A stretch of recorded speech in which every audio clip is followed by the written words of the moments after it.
Hi there, I'm Julia Leeth. I'm the pastor of Covenant Community Church in Vacaville, California. We're so glad that you could make a margin with us to have this midweek moment to see what God is doing. It has been such a fun thing for me to do, and I hope it's been a blessing to you. We've been able to meet some of our favorite people in the church, and Ken Loban is one of those guys. I'm going to ask him some questions. He's going to introduce himself and tell a little bit about himself and his family, and just to be able to see what God is doing in the midst of our people, and hopefully that will inspire you to be looking for what God's doing in your life. So Ken, will you tell a little bit about yourself? Well, as you now know, I'm Ken Loban. I'm a father of 3 daughters and I have a beautiful wife at home, and I've been a member of Covenant Community Church for I don't know, maybe 10 years now. So we were attendees before that. We started attending there because our children were in Sunday school and such, and we came to love the church and the people there. And of course, that is the church, the people. Yeah, so, that's true. Absolutely. So, and you're like a handy guy, I know that, but what do you do at the church? At the church? Well, at the church, I'm part of the... I'm on buildings and grounds. I help around the property, help maintain, repair things. I'm also an elder there, so I'm involved in that side a little bit. And really, I think my calling is really trying to be connected and stay connected with people. Oh, absolutely. So that's part of what I do. Yeah, for sure, is reach out to those who I think need a word. Yeah. So I mean, I love that. Yeah, I've totally seen that in your life, and you've done that for me. You and Karen both are such loving people, reaching out, and that, like, for me, that's encouraging because you're an elder, so you're leading in the church, you're using your gifts, but you're always like looking out for people in the church. That's I think it's this huge strength of yours. So can I ask you some personal questions? Sure. So you're an elder, and you regularly attend the church. You're active in the life of the church. What has helped you as you're like, because you're kind of a humble guy, right? I mean, he won't say that he's really a humble guy, and which is part of the thing that makes him just such a blessing, that he comes with just this humble servant's heart. So what has made you kind of in your life want to reach out to other people and participate in the church and just kind of be involved in this particular family? Wow. That's a lot. I would say it's just the love.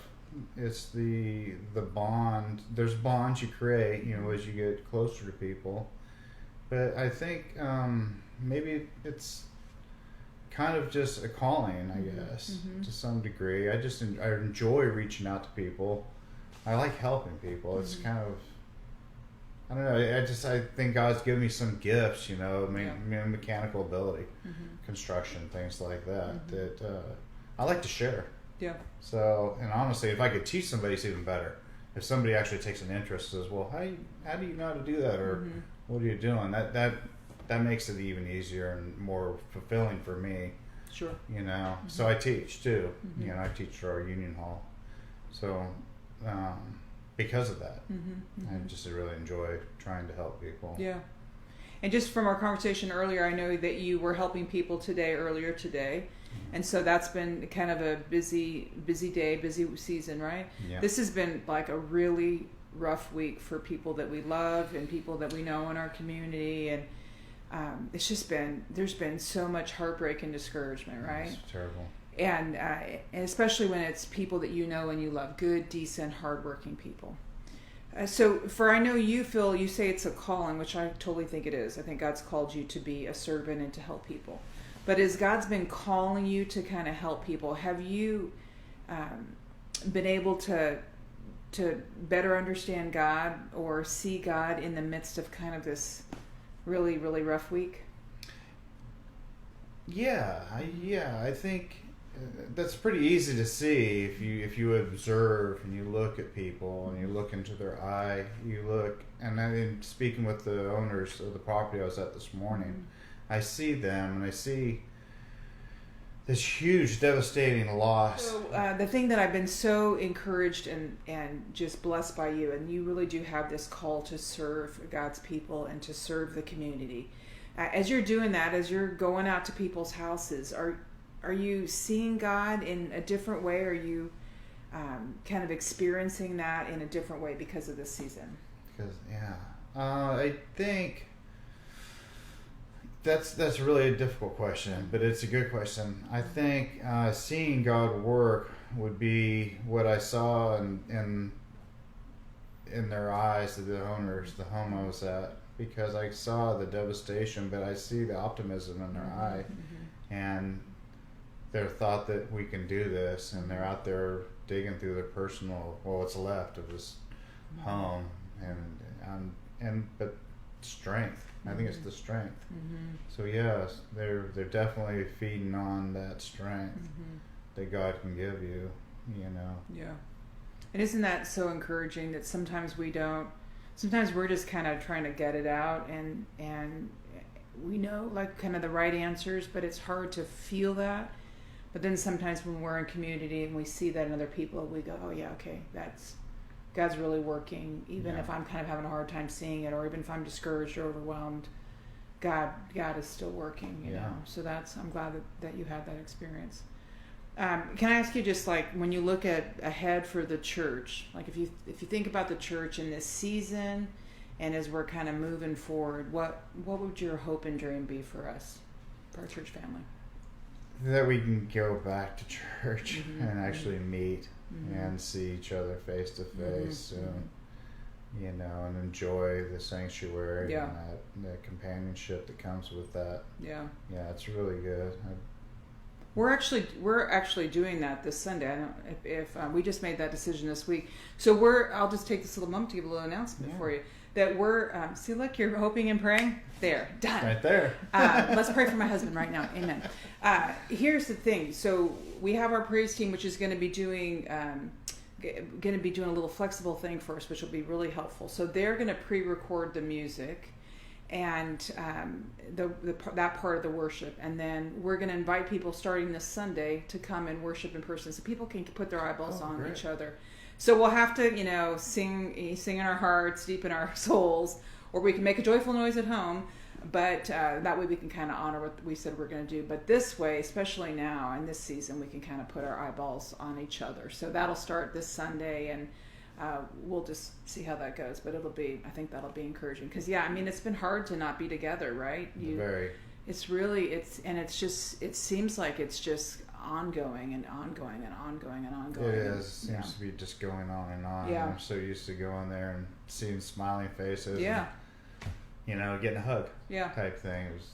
And it's really different. I've still been there because we're doing live stream, but it is, you just realize how much you miss people. Yeah. I get a hug and a kiss from Ted Loney every week. Hey, darling, and so that's just has been a really it's been a hard loss. So I'm excited to be able to get back and spend some time together. Oh yeah, me too. Yeah, for sure. As you see people and you're kind of out in the community and looking for God in the midst of that, is there anything that our church people could be praying for, the people who are following along, that you go, okay, because people keep asking me, hey, what can we do? And I'm like, support the local community, support the especially the ag business, the people, but pray. Is there a thing that you think that they could be praying for specifically?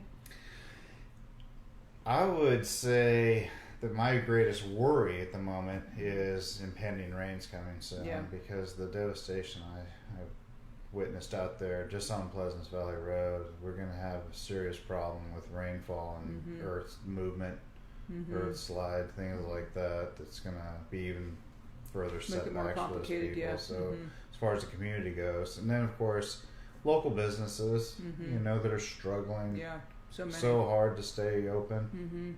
Well, yeah, because they've been going through the COVID and all that, dynamics, and now we got the fire and and then of course those stuck at home who are really fearful or have health issues that they don't want to risk the chance of even going outside. They're probably it's probably wearing on them. Yeah, that isolation. More so. Yeah. Well, so we as a collective community, we praying for the weather to cooperate, right? That God would bless us with good weather, the right amount of rain at the right time, which is not now. And just for people as they're struggling and trying to get back to normal, I think that's a good prayer. I always pray, and my prayer has been that at every point in the midst of these horrific weeks, in the midst of just normal, ordinary, average, everyday weeks, both spectrums, we have an opportunity to turn towards the Lord or to turn away from the Lord. And my hope and prayer always is that we'll turn towards the Lord, that we'll see God working and be looking for that. So I'm so grateful that you could come and share, and isn't he fantastic? Such a sweetheart of a guy. And he'd love his wife, Karen. She's lovely too. So my hope is that we get to see these snapshots of people. Yes. So if you've been here on a Wednesday night with us, that we are doing, we're reading through this chronological Bible.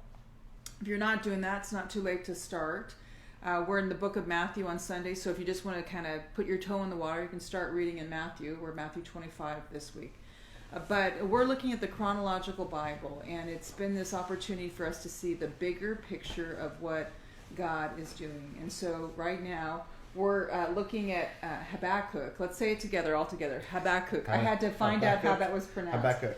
It's a little small book. It's an interesting book, and it's really this conversation. The first 2 chapters are really a conversation between Habakkuk and God, Yahweh. And Habakkuk is having a difficult time understanding why God is letting kind of the bad guys, the enemies of God, do what they want to do. And he's shaking his fist at God. I'm not sure if you've ever done that, but I have done that many times. And he's saying, God, why are you working the way you're doing? Why aren't you doing this? Why? And he's kind of frustrated, those first 2 chapters. Now, the whole book of Habakkuk is 3 chapters. It's a teeny little book. You can read it in 2 minutes. But he's calling out, saying, God, why aren't you delivering us? Why are you working in the way that you're working? And then there's this shift in chapter 3. And chapter 3 has been said to be a liturgical edition. Mm-hmm. So liturgical is like the liturgy, the words that happen in church. So the prayers that get read and the scripture that gets read, that's liturgy. And so this is this prayer that's the whole of chapter 3, which is 19 verses. We're not going to read that. But I did want to read to you just one brief little section of it, verses 17 to 19. So it's Habakkuk chapter 3, verses 17 to 19. Though the fig tree should not blossom, nor fruit be on the vines, the produce of the olive fail, and the yield no food. The flock be cut off from the fold, and there be no herd in the stalls. Yet I will rejoice in the Lord. I will take joy in the God of my salvation. God, the Lord, is my strength. He makes my feet like the deer's. He makes me tread on my high places.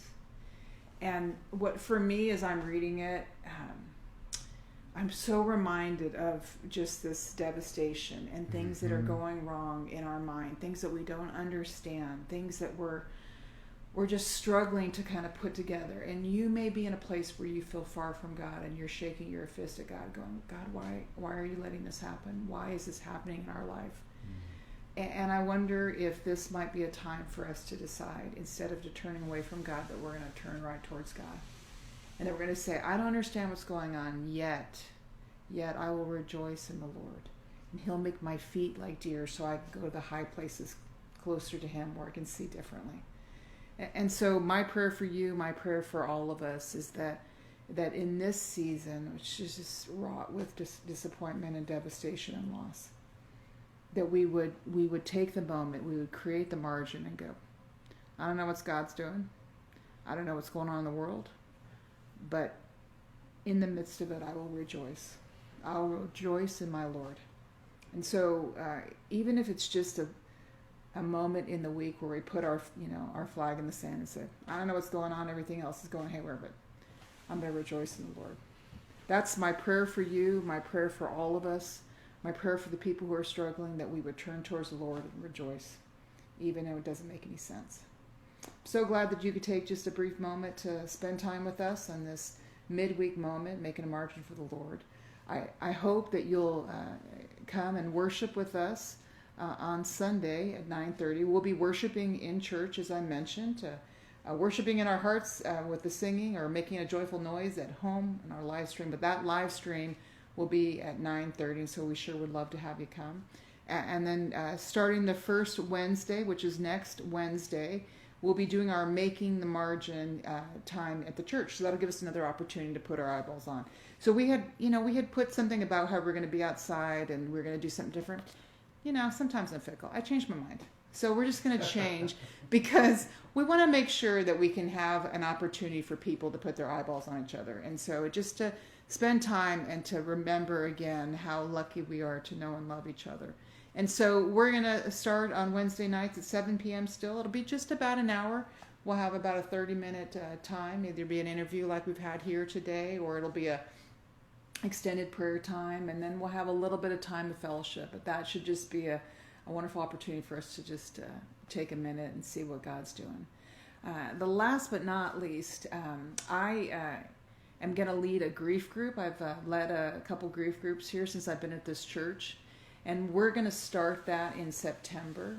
We're going to cover the book by Jerry Sitzer, Grace Disguised. And it's a wonderful book on if you can say that, it's a wonderful book on grief. But it really talks about the loss of his family.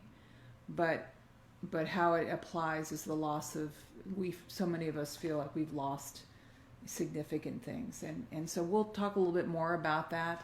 But that'll start on Tuesday nights in the middle of September, and be watching for that. If that's something that you think you might be interested, I sure would love to have you. But we're praying for you. If there's anything at all that we can do that would be supportive or helpful, if there's any ways that we can help you rejoice in the Lord no matter what happens, we sure would love to do that. But God bless you, and thanks so much for taking the time. Have a great week.